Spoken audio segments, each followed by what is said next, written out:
السلام علیکم۔ یا اللہ میرے ایمان اور توکل تجھ پر اتنا مضبوط فرما دے کہ پھر کسی انجانے، ان کہے، ان سنے کا خوف نہ رہے، اور آنے والی ہر آزمائش پر میرے لبوں پر یہی ہو کہ میرے اللہ ہے نا، جنہوں نے مجھے پہلے تھامے رکھا وہی آگے بھی تھام لیں گے، آمین۔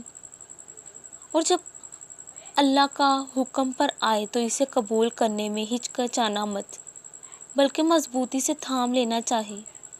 تم ٹوٹ جاؤ، بکھر جاؤ، گر جاؤ، لیکن کبھی اس مخلص سہارے کی ڈور کو مت چھوڑنا کہ چاہے وقت کم ہی کیوں نہ سہنا پڑے۔ یاد رکھو کہ جو یہ ساتھ ایک بار تھام جائے اس کی دنیا اور آخرت دونوں سنور جاتی۔